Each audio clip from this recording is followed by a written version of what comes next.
Step outside on a clear, dark night and look up, and the stars feel close, scattered like glitter across a ceiling you could almost reach if you stood on something tall enough.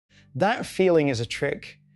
One of the most convincing illusions the universe has ever played on the human mind, because the true distances hiding behind those points of light are so vast that language itself starts to strain under the weight of them. Tonight, we're going to climb that ladder of scale, one rung at a time, starting with something as familiar as the ground under your feet, and ending somewhere so distant, so old, and so uncertain that even professional astronomers have to speak carefully about what they actually know versus what they merely suspect. By the end, the number that answers the question, how big is the universe, won't just be a statistic. It'll be something closer to a genuine shift in how small and how strange our place in all of this really is. Start with the world you already know. Earth's diameter is about 12,742 kilometers, roughly 7,918 miles, a number our bodies have no real intuition for, but our machines do. A commercial jet flying non-stop at cruising speed would need close to 2 full days of continuous flight just to circle the planet once along the equator. Earth feels enormous to us, and in a very real sense it is, at least when measured against anything human scale.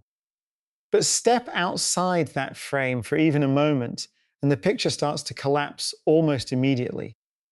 Jupiter, the largest planet in our solar system, is roughly 11 times wider than Earth across its diameter, big enough that more than 1,000 Earths could be packed inside its volume with room to spare. And Jupiter, for all its bulk, is still just one planet among several orbiting something considerably larger. That something is our Sun, and the Sun's actual size is difficult to hold in your head even once you know the number. Its diameter runs to roughly 139 million kilometers, about 109 times wider than Earth, wide enough that more than 1 million Earths could theoretically fit inside its volume. The Sun accounts for somewhere around 8% of all the mass in the entire solar system, meaning every planet, moon, asteroid, and comet combined amounts to little more than a rounding error next to it. And here's the detail that should already start recalibrating your sense of scale. Our Sun isn't unusual. It's a fairly ordinary, middle-aged, medium-sized star, one of hundreds of billions just like it scattered through our galaxy alone, entirely unremarkable by cosmic standards. The distance between Earth and the Sun is where the real scale of the journey ahead starts to become tangible. That gap runs to about 150 million kilometers, roughly 93 million miles, a distance so significant to astronomers that they turned it into its own unit of measurement, the astronomical unit, a kind of cosmic yardstick they'd need constantly for everything that comes next. To feel that distance rather than just read it as a number, imagine driving there by car at a steady 100 kilometers an hour without ever stopping to rest, refuel, or sleep. That drive would take you more than 170 years, longer than the entire lifespan of the automobile as an invention. Even light, the fastest thing that exists anywhere in the universe, needs about 8 minutes to cross that same gap, which means every single time you look up at the Sun, you're not actually seeing it as it is right now. You're seeing it as it looked 8 minutes ago, a small, built-in delay baked into the basic geometry of seeing anything in space at all. Keep pulling back. Neptune, the outermost of the 8 major planets, orbits roughly 30 astronomical units from the Sun, 30 times farther out than Earth itself. And Neptune still isn't anywhere close to the true edge of our solar system. Beyond its orbit lies a cold, dim ring of icy debris, and farther out still, dwarf planets that take hundreds of years just to complete a single lap around the Sun. The actual boundary most astronomers now point to is something called the Oort cloud, a vast, roughly spherical shell of icy bodies believed to surround the entire solar system. Its outer edge estimated at somewhere around 100,000 astronomical units from the Sun. This is the source region scientists believe long-period comets originate from icy wanderers that can take thousands, even millions of years just to complete the inward journey toward the Sun and back out again.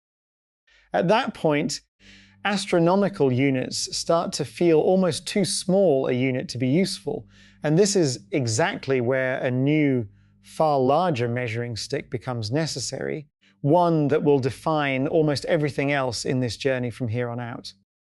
The light year. A light year is simply the distance light travels in one full year, and because light is the fastest thing that exists, moving at just under 300,000 kilometers per second, fast enough to circle the entire Earth more than 7 times in a single second, that distance ends up being genuinely enormous. Traveling at that speed, uninterrupted, for an entire year, light covers roughly 9.5 trillion kilometers, nearly 6 trillion miles. That single number is 1 light year. And here's a detail worth sitting with for a moment. The outer edge of our own solar system's Oort cloud sits almost exactly 1 light year away from the Sun. Even light itself needs roughly a full year just to cross the outermost boundary of our own cosmic neighborhood, the region gravitationally tied to our own star. Everything we've covered up to this point, Earth, Jupiter, the Sun, Neptune, the Oort cloud, all of it is still just our solar system. We haven't left home yet. So what's actually out there past that boundary? The nearest star system to our own, not counting the Sun, is Alpha Centauri. And its closest individual member, a small red dwarf called Proxima Centauri, sits roughly 424 light years away. That means the light hitting your eye from that star, if you could somehow spot it without a telescope, left its surface over 4 years before you ever saw it. To make that distance a little more tangible, consider this. NASA's Parker Solar Probe, the fastest spacecraft humanity has ever built, reaches speeds of roughly 430,000 miles an hour at its closest approach to the Sun, fast enough to cross the continental United States in about 6 seconds. Even traveling at that blistering speed, non-stop, in a straight line, it would take that spacecraft more than 6,000 years just to reach our very nearest stellar neighbor. And that's the closest star system in the entire universe. Interstellar space, it turns out, is almost unimaginably empty. Vast stretches of near total darkness separating one lonely point of light from the next. There's an even more grounded way to feel this particular gap using a spacecraft that's actually out there right now, rather than a theoretical top speed. Voyager 1, launched in 1977, is the single most distant human-made object in existence, currently cruising through true interstellar space at roughly 38,000 miles an hour, still faintly transmitting data back to Earth after nearly 5 decades of continuous flight. It has been traveling without pause for almost 50 years, and it has still covered barely 0.1% of the distance to Proxima Centauri, the nearest star beyond our own Sun. If you scaled the entire distance between the Sun and that nearest star down to the length of an ordinary meter stick, humanity's most ambitious, longest running act of physically reaching outward into space would currently sit roughly the half-millimeter mark. That's how far 50 years of continuous flight actually gets you, measured against the scale of even the closest possible stellar neighbor. Our own sun feels enormous to us, and by any human measure, it genuinely is. But among the full population of stars scattered across the universe, it's remarkably plain. Sirius, the brightest star visible in Earth's night sky, is noticeably larger and considerably more luminous than our Sun. Yet it's still only a moderately sized star by galactic standards. The real giants are something else entirely. Aging stars called red supergiants, bloated to sizes that make our own Sun look almost like a rounding error by comparison. Betelgeuse, the bright reddish star marking the shoulder of the constellation Orion, has a diameter hundreds of times larger than the Sun's, large enough that if it replaced our Sun at the center of the solar system, its outer surface would swallow the orbits of the inner planets whole. It's worth being honest here about exactly how uncertain the record for the single largest known star actually is, though, because this is a topic where online claims move faster than the actual science backing them up. For years, a star called UY Scuti was widely cited as the largest known star, with early estimates suggesting a radius roughly 1,700 times that of the Sun. More precise distance measurements from the European Space Agency's Gaia spacecraft later revised that figure down substantially, closer to 700 or 900 solar radii, roughly half its originally claimed size. A different star, Stephenson 2218, has circulated even more widely online, with a radius supposedly exceeding 2,000 times the Sun's, but that number rests on a distance estimate many astronomers now consider unreliable, and the claim has largely fallen out of serious scientific rankings as a result. The honest, current answer to which star is truly the largest ever measured isn't a single settled name. It's a moving target, repeatedly recalculated as measurement techniques improve, a reminder that even something as seemingly simple as how big is the biggest star turns out to be far messier and far more actively debated than most casual answers online would have you believe. All of these stars, our own unremarkable Sun included, belong to one single colossal structure, a galaxy we call the Milky Way. And here, the scale of this journey takes another dizzying leap upward. Our galaxy spans somewhere between 100,000 and 200,000 light years across, depending on exactly where astronomers draw its faint thinning outer edge, and it's home to somewhere between 100 and 400 billion individual stars, a population so large that even that wide of a range represents genuine scientific uncertainty rather than sloppy estimation. Our Sun sits roughly 26,000 light years from the galaxy's center, tucked inside one of the Milky Way's spiral arms, orbiting that galactic center once every roughly 230 million years. A single galactic year so long that the last time our solar system completed one full lap, dinosaurs hadn't yet appeared on Earth. At the very center of all that structure sits Sagittarius A star, a supermassive black hole with a mass roughly 4 million times that of our Sun, an object so extreme that astronomers only managed to capture a direct image of its silhouette in 2022, using a network of radio telescopes spread across the entire planet, acting together as a single Earth-sized instrument. Every star you have ever seen with your naked eye, every star ancient civilizations named and built mythologies around, belongs to this one galaxy, quietly orbiting that same distant, invisible center. And the Milky Way, as enormous as it is still just one galaxy among an almost unfathomable number of others, our galaxy isn't alone out there either.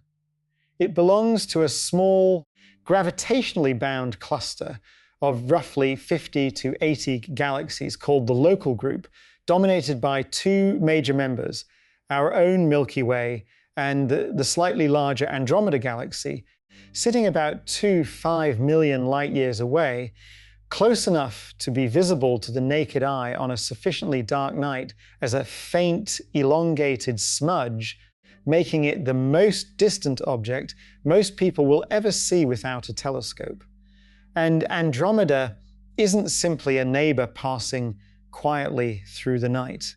It's on a genuine collision course with us, closing the distance steadily at roughly 250,000 miles an hour, and in roughly 4 or 5 billion years, current models suggest the two galaxies will collide and gradually merge into a single larger galaxy some astronomers have nicknamed Milky Way, an almost unimaginably slow-motion cosmic event playing out over hundreds of millions of years, reshaping both galaxies' spiral structure into something closer to a single giant elliptical galaxy by the time it's finally finished.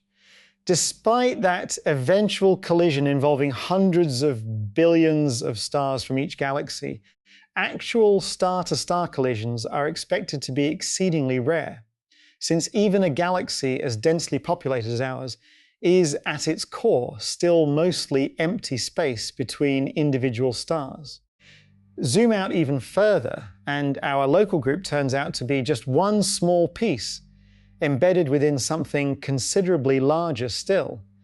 The Virgo cluster, a much denser gathering of well over 1,000 galaxies, and the Virgo cluster itself sits at the heart of an even bigger structure called the Virgo supercluster.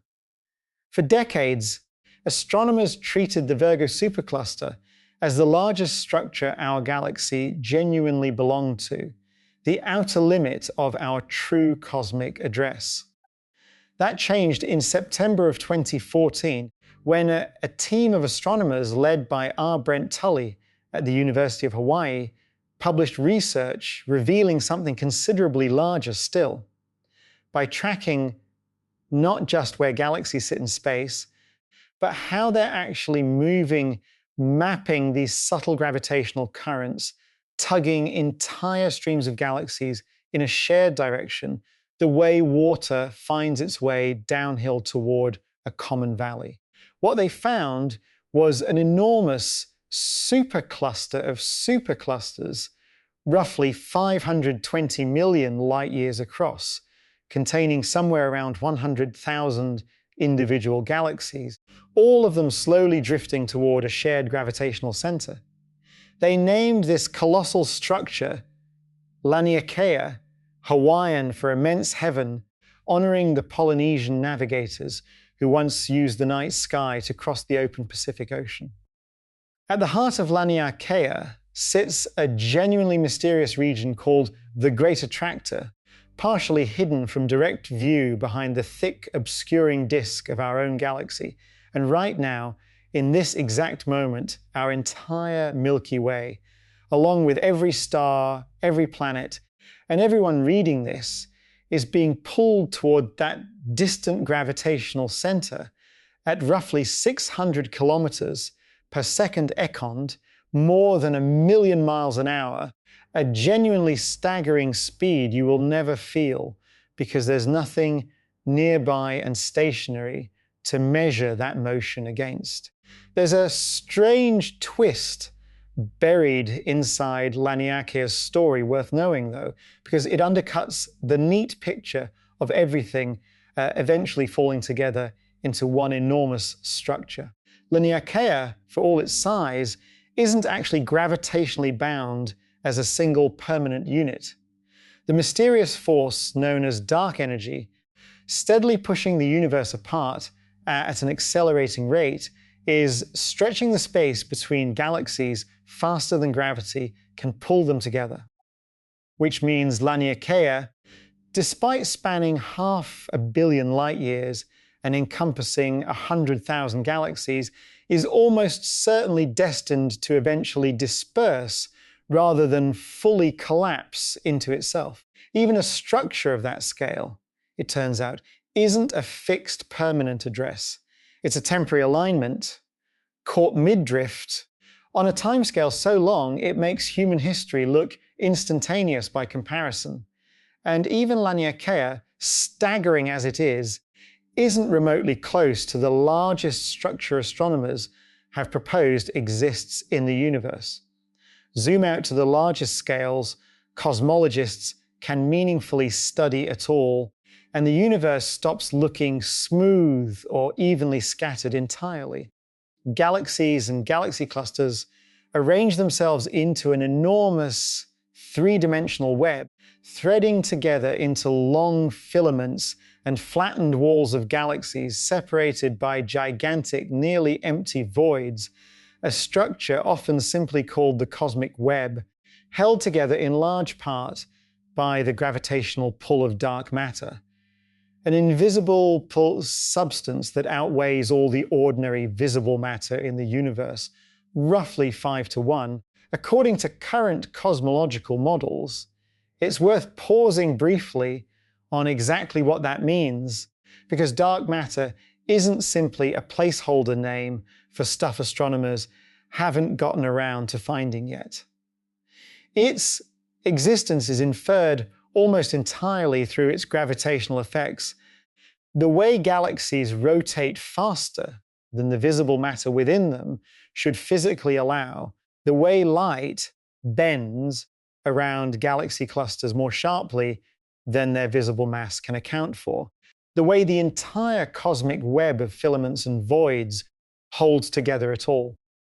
Nobody has ever directly detected a single particle of it, despite decades of dedicated, sensitive underground experiments built specifically for that purpose, and its true nature remains one of the biggest unresolved mysteries in all of modern physics. Sitting alongside it is something even stranger, dark energy, a mysterious property of space itself that appears to be actively accelerating the universe's expansion, pushing galaxies apart faster and faster over time, and current estimates suggest dark energy alone accounts for roughly 70% of all the energy content in the entire universe. Add dark matter and dark energy together, and ordinary matter, every star, every planet, every galaxy, everything we can actually see with a telescope, makes up only a small fraction of everything that exists, somewhere in the neighborhood of 5% of the total. In other words, almost everything genuinely responsible for shaping the structure and fate of the universe remains, to this day, something science can measure the effects of, but still cannot directly see or fully explain. One proposed structure sitting along this web has become genuinely controversial within the field itself.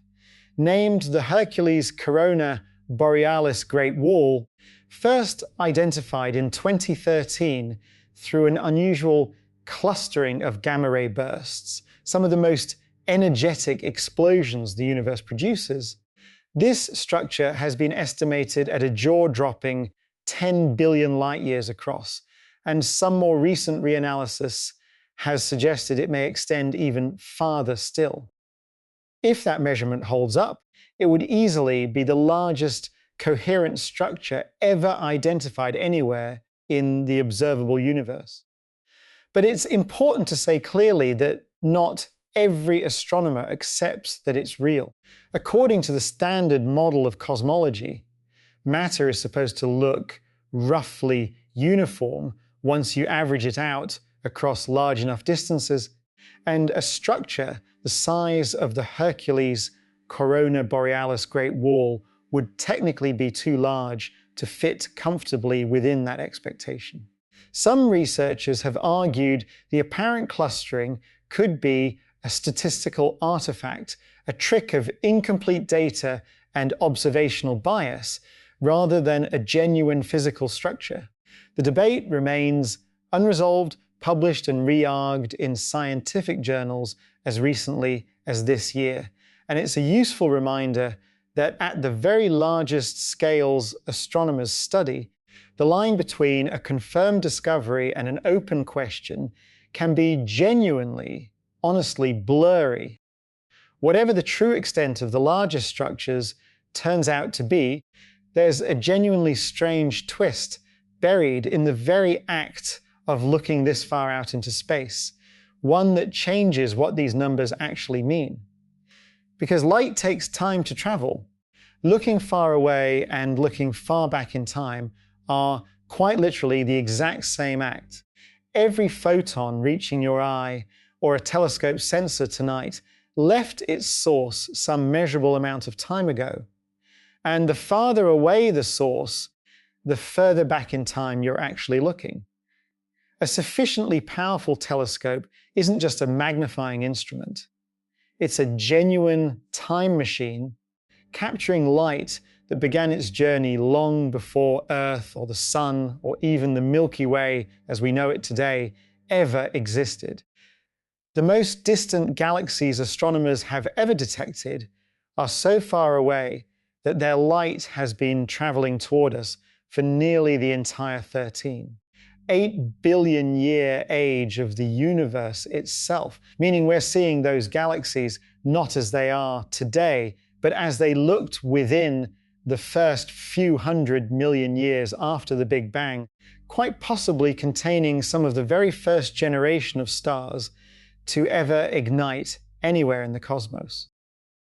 Since becoming operational in 2022, the James Webb Space Telescope has repeatedly pushed that record even further back, identifying candidate galaxies whose light appears to have been traveling toward us for over 13 billion years, observations that have genuinely surprised astronomers by showing galaxies already large and structured far earlier in cosmic history than most existing models predicted should have been possible. An ongoing puzzle current theories of galaxy formation are still working to fully explain.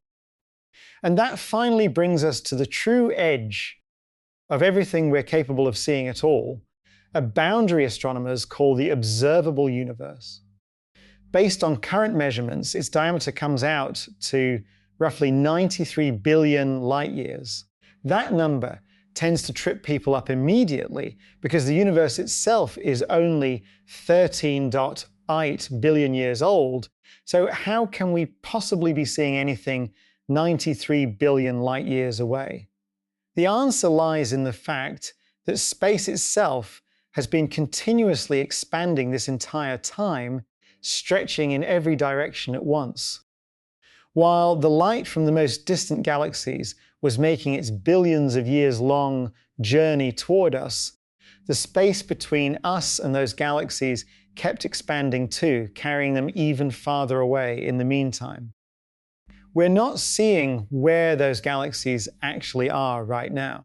We're seeing the light they emitted an enormous amount of time ago from a position far closer to us than where that same galaxy has since drifted to.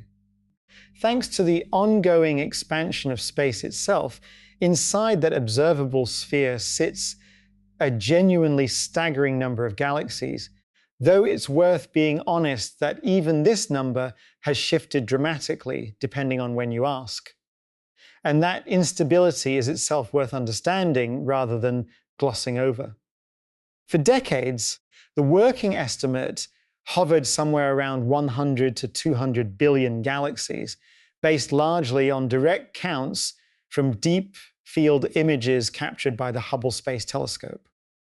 Then, in 2016, a team led by astrophysicist Christopher Consolis at the University of Nottingham published a detailed reanalysis suggesting the true figure was roughly 10 times higher, closer to 2 trillion galaxies, once you accounted for enormous numbers of small, extremely faint galaxies too dim for Hubble to directly detect, but statistically implied by careful modeling. That 2 trillion figure spread everywhere, repeated constantly in headlines and documentaries for years afterward, treated almost as settled fact. Then, in 2021, a separate team used an entirely different technique, measuring the total accumulated glow of background light captured by NASA's New Horizons spacecraft from far outside the light pollution of our own solar system, and their results pointed toward a considerably smaller number, likely closer to a few hundred billion galaxies rather than trillions.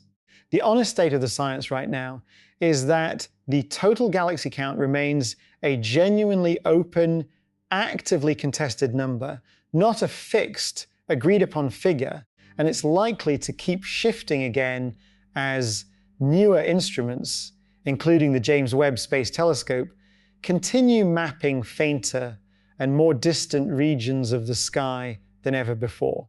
Here's the detail that tends to unsettle people most once they really sit with it, though. As staggering as 93 billion light-years sounds, the observable universe still isn't the entire universe. It's simply the portion whose light has had enough time to physically reach us since the beginning of cosmic expansion. Beyond that boundary, space almost certainly keeps going, but we have no way of directly seeing it, because light from anything farther away simply hasn't had time to complete the journey yet.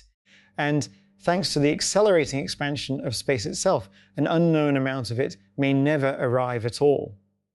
Some cosmological estimates suggest the true universe, in its entirety, could be at minimum hundreds of times larger than the observable portion we can actually study. Other, more theoretical models leave open the genuine possibility that the universe is infinite, extending forever in every direction, with no true edge to ever reach at all. We don't even know for certain what overall shape the universe has. It could be essentially flat and endless. It could curve back on itself in some higher dimensional way, similar to how the two-dimensional surface of a sphere has no starting or ending point despite being finite. Whatever the true answer turns out to be, it's a genuine, permanent limit on human knowledge, not simply a gap current technology hasn't caught up to yet. No future telescope, no matter how powerful, will ever be able to see past the edge of the observable universe, because the light from whatever lies beyond it is physically incapable of ever reaching us. It's worth pausing now at the very end of this climb to look back down at exactly where we started. A planet that felt enormous to us turned out to be a barely visible speck next to its own star. That star turned out to be one of hundreds of billions scattered across a single galaxy. That galaxy turned out to be one small member of a supercluster spanning 500 million light-years, itself just a temporary, drifting alignment inside a cosmic web stretching for billions of light-years further still, all of it contained within an observable sphere that still might represent only the smallest fraction of a universe that could, quite plausibly, never actually end at all. Set against a backdrop like that, it becomes genuinely difficult to overstate just how small any single one of us actually is in the most literal, physical sense that word can carry. And yet there's something in that smallness worth holding on to rather than being crushed by.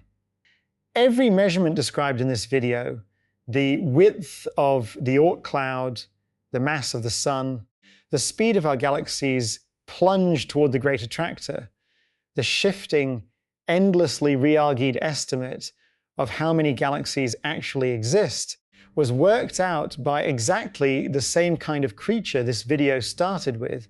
Someone standing on a comparatively tiny planet, looking up at a night sky that offers no obvious clue to any of this vastness, and simply refusing to stop asking questions until an answer, however incomplete, however likely to be revised again in a few years, finally emerged. We didn't need to be large to measure something that large. We only needed to be patient and curious and willing to keep looking. The universe, as far as anyone has ever been able to determine, has no idea we exist, no design that accounts for us, no boundary drawn with us in mind. And still, from a small rocky planet orbiting an unremarkable star in an ordinary spiral arm of one galaxy, among an uncertain, staggering many, we found a way to measure the whole thing anyway. If stories like this pull you in, subscribe to the channel, because this is exactly the kind of territory we spend our time exploring here. Drop a comment and tell me which scale hit you hardest. Our solar system's true edge, sitting almost a full light year out, the fact that the biggest star in the universe is still an unsettled, actively disputed question, or the sheer unresolved uncertainty in something as basic as how many galaxies actually exist. Let me know where in the world you're watching this from, and if you want to keep exploring, there's another documentary waiting for you right here on the channel, so stay a little longer and let's keep looking up.